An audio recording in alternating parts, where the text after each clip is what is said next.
Yes. Yes. No. Yes.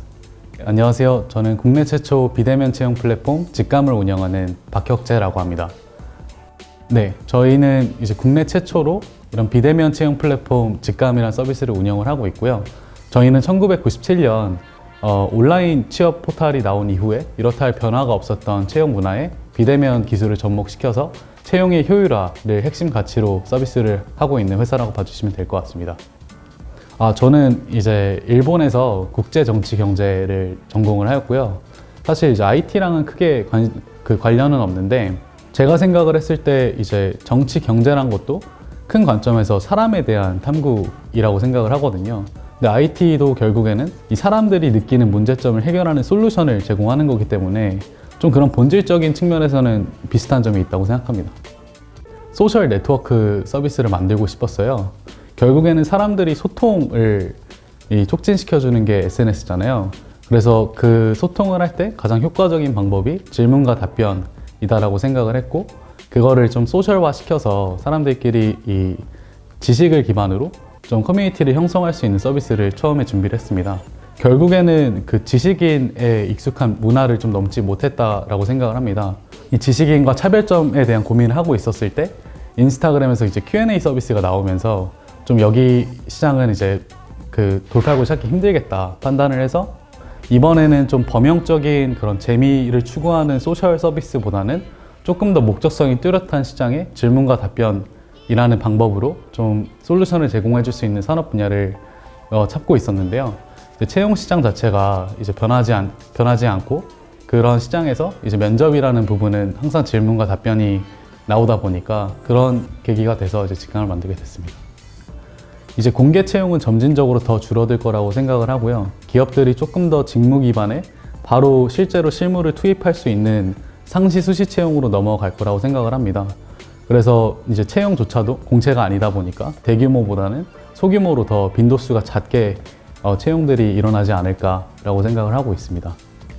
네, 저는 일단 그 비대면 채용을 채택했다고 해서 그 사람을 안 보는 거라고 생각하진 않습니다. 이제 채용 절차라는 게 이제 여러 단계가 있잖아요.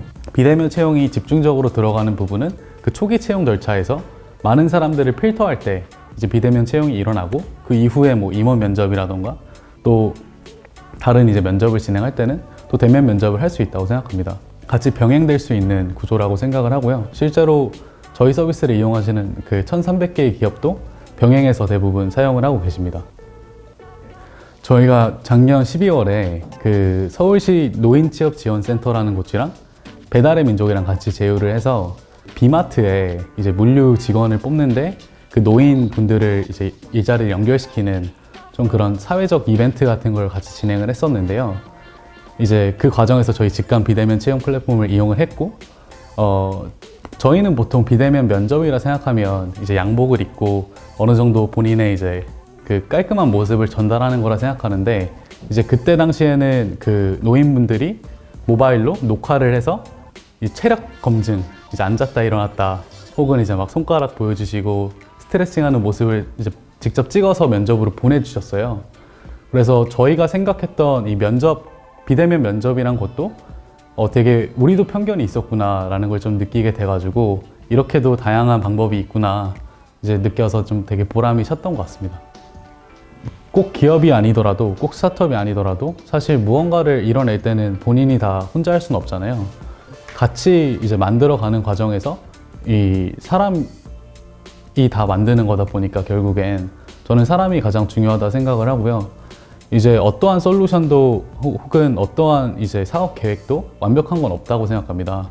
그래서 결국엔 많은 시행착오와 또 그런 가설 검증을 진행을 할 수밖에 없는데, 그거를 같은 팀원들이 같은 비전을 갖고 그 방향을 같이 보고 있다고 하면 이제 그런 시행착오나 가설들이 다 경험치로 쌓일 수 있고, 그런 경험치들이 결국엔 이 회사의 경쟁력이 되기 때문에 저는 사람이 가장 중요하다 생각을 하고요.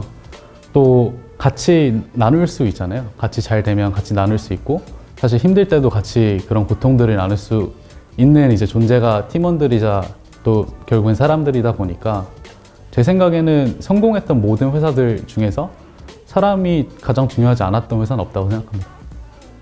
아무래도 이제 스타트업이란 것 자체가 그런 드라마 스타트업이나 뭐 영화에서 비춰지는 멋있는 모습도, 그리고 되게 자유롭고 또 되게 창의적인 모습도 있지만, 다른 관점에서는 되게 많은 책임감과 되게 많은 업무를 해야 되거든요.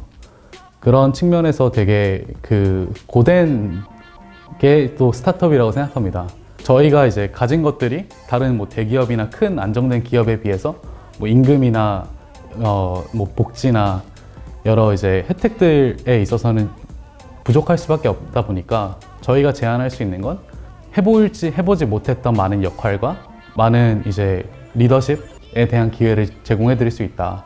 그래서 이런 기회들을 발판 삼아서 본인의 커리어를 업시키거나 본인이 다양한 걸 해봐서 그 경험치를 갖고 이제 더 발전을 할 수 있는 기회를 제공해 줄 수 있다는 차원에서 저는 그런 욕심이 많거나 좀 본인의 커리어를 좀 중요하게 생각하는 사람들 위주로 많이 뽑는 것 같습니다.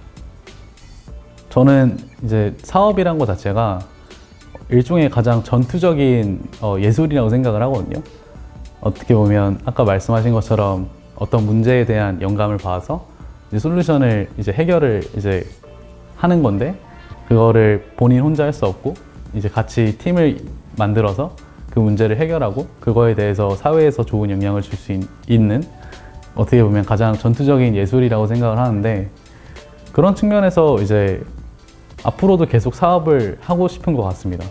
그래서 좋은 문제를 해결할 수 있는 솔루션이 있다면 언제든지 좀 창업에 대한 거리낌 없이 하지 않을까. 채용 시장에서 이런 시도를 좀 처음으로 해서 또 새로운 관점의 디지털 채용 문화를 만들었다라고 기억이 될 회사일 것 같습니다. 어떤 문제에 대한 솔루션을 이제 실제로 구현하는 과정이 꼭 법인이 필요하지 않고 사무실이 필요하지 않고 다른 부수적인 것들이 많이 필요하지 않아요. 제가 생각했을 땐.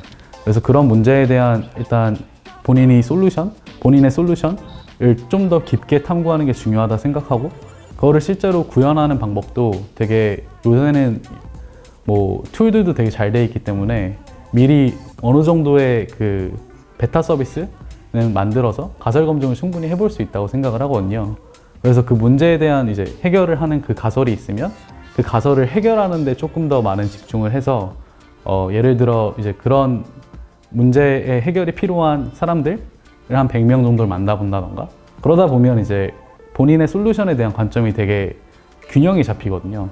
균형이 잡히면 잡힐수록 이제 그 서비스, 그 해결점에 대한 확신이 더 많이 들게 되고, 그럼 알아서 이제 그 창업을 하게 돼 있을 거라고 생각을 합니다. 그래서 창업을 꼭 뭔가를 거대한 걸 준비를 하고 또 거대한 결정을 해서 뭔가 이제 시작을 한다기보다는 좀 작게 본인이 생각하는 그 문제를 해결할 수 있는 방법들을 좀 작고 효율적이게 먼저 만들어 놓고 그거를 최대한 많이 테스트를 해보는 것을 권장드립니다.